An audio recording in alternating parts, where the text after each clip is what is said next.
Hello and once again welcome to our छोटा मोटा सा यूट्यूब चैनल जिसका नाम है मैट्रिक इंग्लिश मीडियम। कैसे हैं आप सब? उम्मीद है आप सब बहुत अच्छे होंगे और मज़े कर रहे होंगे। मज़ा क्या ही है, अब एग्ज़ाम का तैयारी कर रहे होंगे। अगर आप भी है बिहार बोर्ड क्लास 10th और इंग्लिश मीडियम तो इस चैनल को कर लेना सब्सक्राइब, क्योंकि ये सिर्फ और सिर्फ आपके लिए ही चैनल बनाया गया है। जैसा नाम है वैसा ही काम है। वैसे मैं ये पकाऊँ इंट्रोडक्शन से मैं खुद पक चुका हूँ, पता नहीं आपका क्या हाल हो रहा होगा।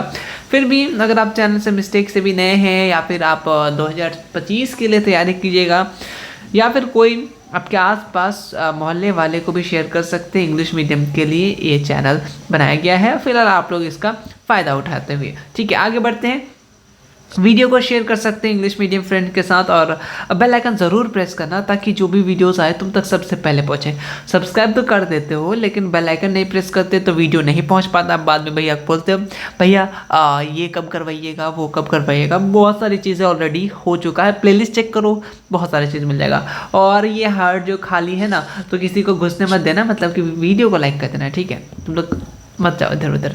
ठीक है, देखो हम लोग ऑलरेडी मतलब आज हम लोग कंप्लीट हो जाएगा फिजिक्स। ठीक है, जाते जाते मैं कुछ बोलूँगा और तुम्हें हो सकता है उसका कुछ फ़ायदा हो जाए। ये जो क्वेश्चन कराया था कल, उस दिन जो क्वेश्चन कराया था, ये सब क्वेश्चन जो ना बहुत इंपॉर्टेंट है। 5-5 नंबर वाला मामला था। दिल का मामला नहीं है जो तुम छोड़ सकते हो, नंबर का मामला है ना।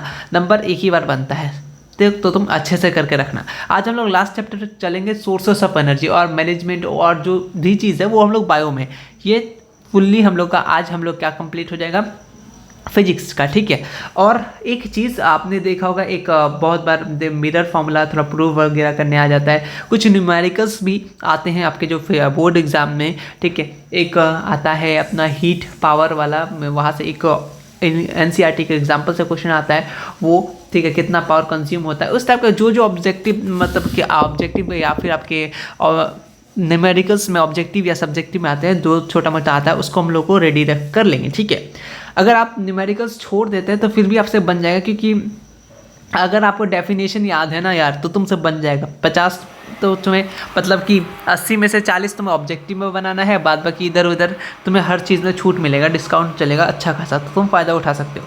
तो आज हम लोग बढ़ेंगे सोर्सेस ऑफ एनर्जी की तरफ, बिल्कुल बढ़ते हुए आगे बढ़ेंगे। ठीक है, मशीन चल रहा है, बंद होने दो पहले।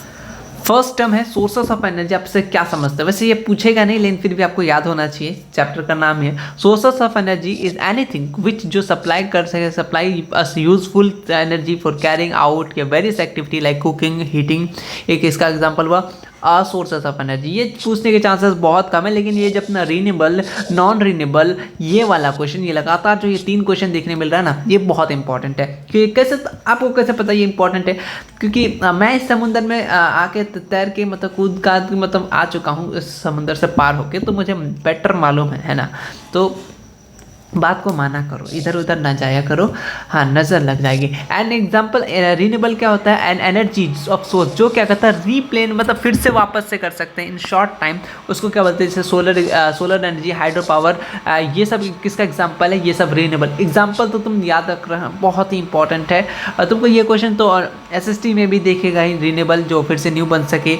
और ऐसा नहीं कि तुम डेफिनेशन यही वाला रट के चले जाओ, ऐसा मत करना। तुम्हारे पास जो डेफिनेशन है, जो तुमको याद है वहीं रखो, बस तुमको याद ज़्यादा फोकस रखना। रिन्यूएबल आता है, नॉन रिन्यूएबल बस उसमें कैन नॉट लगा दो यार। An energy source which can not recreated. ठीक है, यहाँ पे अगर इन शॉर्ट पीरियड, उसको क्या बोलते हैं हम लोग? Non renewable. ठीक है, और इसी को हम लोग अगर रिन्यूएबल बनाना हो तो an energy source which can, बस कैन नॉट को हटा के कैन लगा देना, बस हो गया आपका रिन्यूएबल भी तैयार हो गया। यानी एक याद करो, 2 पाओ। ठीक है, एग्जाम्पल फॉसिल फ्यूल, ऑयल हो गया, नेचुरल गैस हो गया, कोल हो गया। सोर्सेस, ये गुड सोर्सेस ऑफ एनर्जी। ठीक है, ये अच्छा क्वेश्चन है, क्योंकि ये बोलना चाह रहा है कि गुड सोर्स ऑफ एनर्जी होने के लिए क्या क्या ज़रूरी कंडीशन है, क्या क्या होना चाहिए गुड सोर्स, अच्छा साधन के लिए, अच्छा सोर्स के लिए। ठीक है, संसाधन के लिए। तो good source of energy has following characteristic. ये it could do a large amount work per unit time, per unit volume और मास। ठीक है, और ये इजीली क्या हो, एसेसिबल होना चाहिए, इसको इजीली स्टोर करके रख सकते हैं, ट्रांसपोर्ट भी कर सकते हैं, और ये इकोनॉमिकल भी हो। ठीक है, ये सब कुछ पॉइंट है। ये वाला क्वेश्चन बहुत ही इंपॉर्टेंट क्वेश्चन है, सोर्सेस ऑफ एनर्जी से बहुत इंपॉर्टेंट क्वेश्चन है कि गुड सोर्स का खासियत बता दो, ये क्वेश्चन तुमको देखने को मिलेगा। ठीक है, तुम याद रख सकते हो। फ्यूल क्या होता है बोले तो ईंधन, ठीक है। A fuel is a chemical which release energy when heated with oxygen, इसको क्या बोलते हैं हम लोग, फ्यूल। कन्वेंशनल, नॉन कन्वेंशनल, ये तो आपने पहले ही पढ़ा रखा है, मतलब ज्योग्राफी में तो पढ़ा होगा। कन्वेंशनल एनर्जी क्या होता है, sources of energy which has been use from centuries are called conventional, जैसे वुड हो गया, पेट्रोल हो गया, हाइड्रो पावर हो गया। नॉन कन्वेंशनल जो क्या होता है, sources of energy which have been started using in recent time, जो रिसेंट टाइम में, ठीक है, उसको क्या बोलेंगे हम लोग, नॉन कन्वेंशनल एनर्जी सोर्स। जैसे हो गया आपका न्यूक्लियर एनर्जी हो गया, जियोथर्मल हो गया, सोलर एनर्जी हो गया, ओशन टाइट हो गया, ये सब एग्जांपल है, याद रखना, कन्वेंशनल और नॉन कन्वेंशनल, ठीक है। अब आते हैं यहाँ पे हम लोग कन्वेंशनल सोर्स ऑफ एनर्जी में सबसे पहले पढ़ेंगे हम लोग फॉसिल फ्यूल के बारे में। फॉसिल फ्यूल, ये भी क्वेश्चन आता है, फॉसिल फ्यूल क्या होता है, एक remain of pre historic animal या प्लांट जो बुडेड हो जाता है, जमीन के अंदर दब जाता है मिलियन ईयर अगो, उसी को क्या बोलते हैं फॉसिल फ्यूल। और ये कैसा होता है, non renewable sources of energy होता है। तो एग्जाम्पल ऑब्जेक्टिव क्वेश्चन पूछ दे कि फॉसिल फ्यूल कौन सा रिसोर्सेस होता है, रिन्यूएबल, नॉन रिन्यूएबल, तो क्या होता है ये नॉन रिन्यूएबल। और एसएसटी के लिए मैं एक बहुत ही वीवीआई सब्जेक्ट बता दूं, एक होता है सस्टेनेबल डेवलपमेंट, ठीक, सॉरी सस्टेनेबल, हाँ सब सस्टेनेबल रिसोर्सेज या सस्टेनेबल डेवलपमेंट, दो क्वेश्चन, ये दो टॉपिक को तुम ध्यान रखना, सस्टेनेबल बहुत इंपॉर्टेंट था, ठीक है। और हाँ, उसके बाद since fossil fuel from large plant animal and they get energy from the sun, so ultimate sources of energy is क्या होता है, ultimate sources of energy sun होता है। एग्जांपल कोल हो गया, पेट्रोल प्रोडक्ट हो गया। डिसएडवांटेज ऑफ फॉसिल फ्यूल क्या होता है, ये बर्न फ्रॉम फ्यूल, ये काउज करेगा एयर पॉल्यूशन, ऑक्साइड जैसे कार्बन हो गया, नाइट्रोजन हो गया, सल्फर, ये रिलीज करेगा ऑन बर्निंग फॉसिल फ्यूल, जिसके कारण से एसिड रेन होगा, ठीक है। आपको मालूम है ताजमहल का रंग जो थोड़ा सा कम पड़ रहा है, एसिड रेन की वजह से, हार्मफुल जो चीज़ है उसकी वजह से, और हम लोग को सांस लेने में भी दिक्कत होगा, ठीक है। चलो, उसके बाद है ग्रीन हाउस इफेक्ट, जैसे होगा जिसमें लाइक कार्बन डाइऑक्साइड होगा, ठीक है। टरबाइन क्या होता है, टरबाइन एक क्या होता है, आप देखोगे कि डिवाइस होता है जो रोटेट करता है व्हेन स्टीम वाटर या और wind falls on the blade. Simple से एक टरबाइन मतलब एक चक्का टाइप का होता है, जब इसे बहुत सारा पानी आता है तो वो बहाव में वो जो चक्का होता है वो घूमता है, जिसके मदद से वो क्या होता है, उसका ब्लेड से वो इलेक्ट्रिसिटी जनरेट करता है, उसी को हम लोग क्या होता है टरबाइन। टरबाइन सिंपल से एक चक्का होता है, ठीक है। जस्ट ये एक चक्का, इसमें पता नहीं मैं कैसे घुमाऊँ उस चक्का को, मुझे खुद समझ नहीं आता, ठीक है, फिर भी मैं घुमाने की कोशिश करूँ। ये चक्का ना जब घूमेगा इस तरीके से, तो घूमेगा यानी मोटर घूमेगा, सिंपल से इससे घूमेगा तो क्या होगा, इलेक्ट्रिसिटी जनरेट होगा। वाह, आज प्रैक्टिकल भी हो गया ना। चलो जब काम हो गया सबका। हाँ, तो अब आता है थर्मल से नाम से समझ लो ना, थर्मल बोले तो भाई कितना मतलब, हाँ, थर्मल पावर प्लांट बोले तो हीट से, thermal power plant burn fossil fuel like होगा, कोल हो गया, which heat up the water to produce steam, and steam use करता है टरबाइन को जनरेट कराने के लिए भाप से, तो उस प्रोसेस को क्या होता है हम लोग थर्मल पावर प्लांट, ठीक है। The term thermal power plant ये is use since fuel is burn to produce heat energy which converted into electrical energy, ठीक है। ये किसमें करते हैं हम लोग, इलेक्ट्रिकल एनर्जी में कन्वर्ट करते हैं, ठीक है। ओके, अब आता हाइड्रो पावर प्लांट से नाम से सुना है, आपको समझ में आ रहा है पानी का बात हो रहा है। अच्छा, टाटा हाइड्रो इलेक्ट्रिक पावर, ये जो स्टेशन कब बना था, एसएसटी का वीवीआई क्वेश्चन है, ऑब्जेक्टिव क्वेश्चन और ऑलरेडी करा रखा है, ठीक है। जाके एससीईआरटी ऑपरेशन देखो, बुक का ऑब्जेक्टिव क्वेश्चन। अब आप बताओ कि Tata hydro electric power station कब बना था, ठीक है। टाटा हाइड्रो इलेक्ट्रिक पावर, ठीक है, बता दो, ठीक है। Here the kinetic energy of the flowing water on the potential or the potential energy of water at high used to turn the turbine and generate क्या करेगा, इलेक्ट्रिसिटी। वही अभी जो हमने बनाया था, क्या बनाया था, चक्का बनाया था गोल करके, यहाँ पे टरबाइन की मदद से नहीं हुआ, इस बार गोल नहीं हुआ, कोई बात नहीं। तो इसी तरीके से हम लोग घुमाते हैं इसको, इसी तरीके से गोल रानी कितना पानी करके घूमेगा और वो क्या जनरेट करेगा, इलेक्ट्रिसिटी, ठीक है। इसलिए हम लोग क्या डैम वगैरह कंस्ट्रक्ट करते हैं, क्यों करते हैं, ताकि पानी को कलेक्ट कर सके, जब हमें ज़रूरी है तो उस पानी को हम लोग डैम से छोड़ते हैं, गेट वेट लगा रहता है, ठीक है, तो उसी तेज़ बहाव से पानी वगैरह जाता है, तो वो टरबाइन घूमेगा, जिसकी मदद से हम लोग क्या कर सकते हैं, हम लोग बॉटम में लगा रहता है, ठीक है। आप अगर देखोगे, अगर आप विलेज साइड से होंगे तो आप देखोगे जिसको बांध बोला जाता है, डैम बोला जाता है, उसके साइड में टरबाइन लगा दिया जाता है। तो बहुत बड़ा बड़ा गेट होता है लोहा का, जिसको पानी को रोक कर रखा जाता है। जब छोड़ा जाता है पानी को तो पूरा पानी फुल प्रेशर के साथ निकलेगा भाई,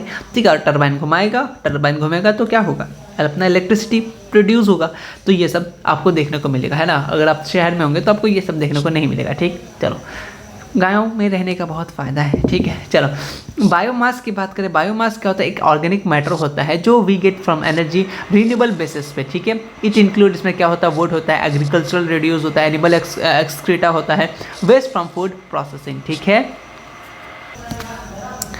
हाँ, तो अब आते हैं नेक्स्ट, आपका 9 वाला क्या है, चारकोल, ठीक है। आगे कुछ है जो इंपॉर्टेंट है, उसी को हम लोग पढ़ रहे हैं, जो आने के चांसेस बहुत ज़्यादा है। ये सब चीज़ ऑलरेडी आ चुका है तो आपको याद रखना पड़ेगा, ठीक है। Charcoal is produce by the burning of food in the insufficient supply of water.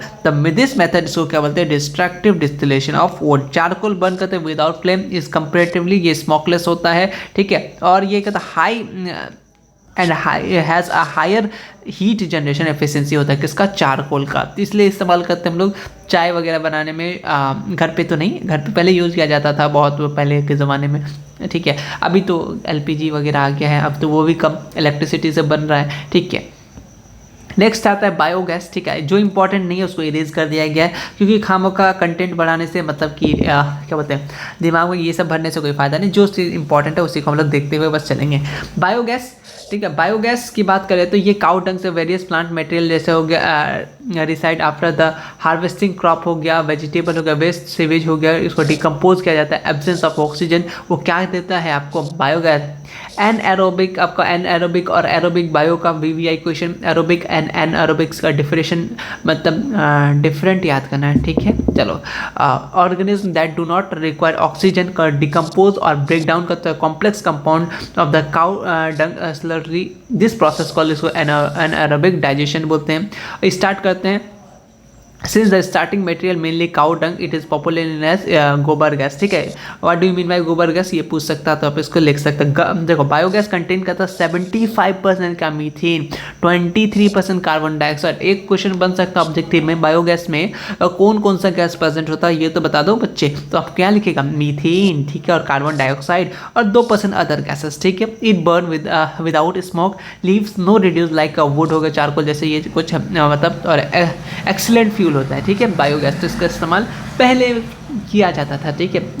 तो अभी शायद बहुत कम ही, अभी और भी अलग अलग इलाके में होता होगा, ठीक है। मैंने कौन सा इंडिया पूरा घुमा हुआ है, कहीं तो होता ही होगा, इसका एग्जाम्पल, ठीक है। बहुत अच्छा चीज़ है, एक्सीलेंट फ्यूल है ना, तो ये कहीं ना कहीं से यूज होता ही होगा, ठीक। तो कौन कौन सा गैस प्रेजेंट होता है बायोगैस में, ये इंपॉर्टेंट रखता है। कितना % याद रख सकते हो वो भी फ़ायदेमंद रहेगा, ठीक है। तो अगर दे दिया तो आप इस्तेमाल करके, मतलब इसको लिख सकते हैं अपने वर्ड में, ठीक। अब आते हैं non conventional source of energy की बात कर ले तो सोलर एनर्जी, ठीक है। सोलर कुकर ऑलरेडी आप पढ़ रखा है तो इसको पढ़ने की ज़रूरी नहीं है। सोलर एनर्जी नाम से पता चला, solar energy is the energy किससे, सन से। The earth receive huge amount of energy from the sun, ठीक है। वो उसके बाद क्या होता है, सोलर एनर्जी डाइंग क्लॉथ किसके लिए, और ग्रेन को सुखाने के लिए, मेक साल्ट, समुद्र से में जो नमक बनता है उसके मदद के लिए यहाँ यूजेस बताया गया। कभी कभी ना छोटा छोटा क्वेश्चन बना सकता है। आप विंड मिल का एग्जाम्पल बताओ, विंड मिल से क्या कर सकते हो यार, इलेक्ट्रिसिटी जनरेट कर सकते हो, है ना, ठीक है। इस तरीके के क्वेश्चन तुमसे बन सकते हैं। और सोलर पैनल या फिर अपना जो सोलर प्लेट होता है उसमें किसका इस्तेमाल होता है, क्या क्या कर सकते हो उससे, ठीक है। इस टाइप का क्वेश्चन जो तुमको मतलब तुम इतना चीज़ समझ सकते हो वो चीज़ आएगा। और कोई भी क्वेश्चन छोड़ना मत, ये उससे रिलेटेड कुछ ना कुछ लिखना, उतना तो आएगा ही तुम्हें। नॉर्मल सा तुम अगर आसपास में रहो, उस माहौल में रहो, तो तुम उसको लिख सकते हो, ठीक है। सोलर कुकर की बात ऑलरेडी बहुत बार कर चुके हैं। ये डिवाइस होता है जिससे कुक करते हैं, क्या, सोलर एनर्जी की मदद से, ठीक है। ये हीट किया जाता है, उसके बाद फैक्ट है ये कहता है ब्लैक सरफेस होता है, एब्जॉर्ब करता है मोर हीट, क्योंकि आपको मालूम है काला कपड़ा बहुत ज़्यादा एब्जॉर्ब करता है क्या, हीट। तो वो ये ऑलरेडी हम लोग पढ़ चुके हैं सोलर कुकर, इससे पहले वाले मतलब वीडियोज़ में, ठीक है। सोलर सेल क्या होता है, सोलर सेल ये कन्वर्ट करता है सोलर एनर्जी को इलेक्ट्रिकल एनर्जी में, उसको कहते हैं solar cell. Solar cell only 0.7 of the solar energy किस में कन्वर्ट करता है, इलेक्ट्रिसिटी में। सिलिकॉन यूज़ किया जाता है, ये इंपॉर्टेंट बात रख लो, silicon silicon is used to create solar cell. यही तो मैं बताना चाह रहा था, ये बहुत इंपॉर्टेंट है कि सोलर सेल को बनाने के लिए किसका इस्तेमाल किया जाता है। आपके सामने कुछ ऑप्शन मिलेंगे 10 करोड़, 5 करोड़, 3 करोड़, लेकिन आपको चूज़ करना है सिर्फ और सिर्फ सिलिकॉन को, ठीक है। सोलर सेल प्लान आप देखोगे, panel solar cell panel many solar cell combined रहता है, एक अरेंजमेंट ऑफ द सोलर उसको कहते हैं solar cell panel. Solar cell is solar panel connected such way total potential difference या फिर टोटल कैपेसिटी प्रोवाइड किया जाता है कि उसको करंट बिकम लार्ज हो सके।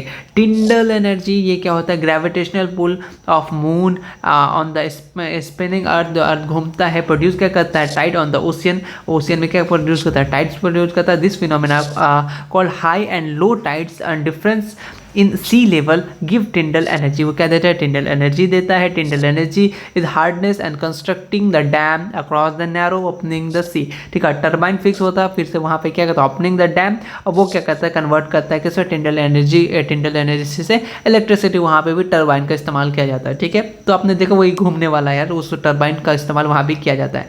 जियोथर्मल, जियो मतलब क्या होता है, अर्थ, ठीक है। वो GIO जियो वाला नहीं, अंबानी साहब नहीं, ठीक है। ये GEO जियो है, जियो मतलब बोले तो अर्थ, ठीक है। और एक बायो का क्वेश्चन यहाँ पे एक इंपॉर्टेंट क्वेश्चन बनता है कि जियोट्रॉपिज्म, आपने पढ़ा होगा जियोट्रॉपिज्म, फोटोट्रॉपिज्म, कैमियोट्रॉपिज्म, ये सब जो प्लांट हार्मोन वाला, ठीक है, वो सबको थोड़ा सा देख के रखना, प्लांट हार्मोन कौन किस में मदद करता है, ठीक है। जियोट्रॉपिज्म, फोटोट्रॉपिज्म, कैमियोट्रॉपिज्म, ये सब डेफिनेशन के लिए थोड़ा थोड़ा दिमाग में रखना। वैसे मैं जब करवाऊंगा तो वो तो कराऊंगा, लेकिन अभी जब तुम पढ़ोगे तो ये सब चीज़ें मैं जो बोल रहा हूँ उसको थोड़ा सा टिक आउट करके चलना है ना। चलो, जियो मीन्स अर्थ होता है, थर्मल मतलब क्या होता है, हीट होता है। So geothermal energy is the energy obtain by heat inside the earth, ठीक है, उसको कहते हैं geothermal energy. Sometime molten rock form होता है deeper hot region in the earth crust and pushed upward in the trap certain region call hot spot बोला जाता है, ठीक है। वो अपना फ़ोन वाला नहीं, ठीक है। And when underground come in contact stem generate करता है, क्या स्टेम ये यूज़ करते हैं हम लोग किसके लिए, पावर टर्बाइन के लिए, ठीक है, जियोथर्मल एनर्जी। उसके बाद ये आखिरी पेज है, मतलब कि ये ख़त्म है, लेकिन सबसे ज़्यादा बात, सबसे इम्पॉर्टेंट वाला, मतलब यहाँ का अब तक का सबसे इम्पॉर्टेंट आ चुका आपका दो चीज़, एक तो न्यूक्लियर एनर्जी और एक होता है न्यूक्लियर फिजन। बहुत बार आपको देखने को मिलेगा, वैसे दो नंबर में आता है, तो आप इस दो नंबर के अनुसार अपना याद कीजिएगा, लेकिन अच्छा क्वेश्चन है, ठीक है। हाँ, उसके बाद आते हैं और एक, हम यहाँ तक जो लोग आए उनके लिए एक बहुत ही खुशखबरी की बात मैं बताने भूल रहा था कि इसका जो PDF है वो आपको कहाँ मिल जाएगा। सुनते ही तो आपको अच्छा लग रहा होगा, पहले क्यों नहीं बताए, इतना देर से मेहनत कर रहा था, इतना देर से लिखे रहे थे हम लोग, तो इसका PDF आपको कहाँ मिल जाएगा, टेलीग्राम पे नहीं, बिल्कुल सिंपल से आप जाना, डिस्क्रिप्शन बॉक्स में गूगल ड्राइव का लिंक मिलेगा, वहाँ पे मैं लिख दूंगा क्या बोलते हैं, science important subjective, science VVI subjective नाम पे फाइल बना दूंगा, वहाँ मैं अपलोड कर दूंगा, ठीक है। अभी जाके मैं चेक करने लगना, मतलब कि कल सुबह तक मैं अपलोड कर दूँगा, अपडेट कर दूंगा, ठीक है। कल सुबह तक तुमको देखने को मिल जाएगा, या फिर चलो मैं कर दूंगा, ठीक है, अभी ही कर दूंगा, तुम काहे टेंशन लोगे ना, तो फिर तुम कमेंट करोगे, तो अब मैं अभी कर दूंगा वीडियो ख़त्म होते होते, ठीक है। देख लो, ये वाला न्यूक्लियर एनर्जी और न्यूक्लियर फिजन, ये हाइड्रोजन बम वाला तो आता नहीं है, ठीक है, लेकिन ये सबसे, ये दोनों ज़्यादा इंपॉर्टेंट लगता है, ठीक है, क्योंकि बहुत बार PYQ में देखा हुआ है, इससे मुलाकात किया हुआ मैंने, ठीक है। न्यूक्लियर एनर्जी जनरेट होता है प्रोसेस ऑफ न्यूक्लियर फिजन, ठीक है। न्यूक्लियर फिजन क्या होता है, nuclear fission heavy nucleus is bombard with the low energy of neutron in this process split into 2 lighter nuclei with a tremendous release of energy which can be utilized to the boil water to run turbine। उसमें भी turbine का इस्तेमाल किया जाता है, boil water to run turbine। Nuclear energy generate करता है control manner of the nuclear reactor. The major hazard of nuclear and power generation is the storage and disposal of nuclear waste because they are radioactive, ठीक है। Nuclear fission मतलब क्या होता है, बटना। देखो यहाँ पे देखो, न्यूक्लियर फिजन मीन कर ज्वाइनिंग, यहाँ पे वो न्यूक्लियर फिजन और फिजन अलग अलग है, ठीक है, वो बायो वाला, ये वाला फिजिक्स वाला। न्यूक्लियर फ्यूजन जो होता है means joining lighter nuclei to make heavier nuclei, most commonly hydrogen and और hydrogen isotopes to create helium बनाने के लिए, ठीक है। ये क्या होता है, ये it release tremendous amount of energy, the source of energy in the sun and other star also because nuclear fission reaction, ठीक है। ये दोनों इंपॉर्टेंट है। हाइड्रोजन बम नहीं आता है, ठीक है, तो आपको बम बनाना फिर भी सीखना नहीं है, ठीक है। अगर आपको पढ़ना है तो ये ऑलरेडी पढ़ सकते हैं, पीडीएफ में जब मिल ही जाएगा, लेकिन ये दोनों को थोड़ा सा अच्छे से ध्यान रखना, क्योंकि अपना क्या बोलते हैं 2 नंबर में आता है। तो अगर आपको बहुत ज़्यादा हार्ड लग रहा है न्यूक्लियर एनर्जी क्या होता है, तो फटाक से एक बार गूगल सर्च कर लेना, तो उसमें तुमको मिल जाएगा, या तुम उसको याद कर लेना 2 नंबर के लिए, ठीक है। तो आज के लिए इतना ही, पीडीएफ तुमको मिल जाएगा और सारा का सारा मतलब हो ही गया। और ये चैप्टर को थोड़ा सा ध्यान देना, इलेक्ट्रिक मोटर वगैरह, जनरेटर वगैरह, filming, left hand right hand, जितना रूल है उसको याद रख लेना, ठीक है। लाइट वगैरह यूजेस कहाँ बनता है, कैसे बनता है, रियल इमेज, वर्चुअल इमेज, और रे डायग्राम का प्रैक्टिस कर लेना, कौन कहाँ बनेगा, कैसे बनेगा, फिगर वगैरह थोड़ा सा, ठीक है। यूट्यूब में बहुत सारा वीडियो मिल जाएगा, ठीक है।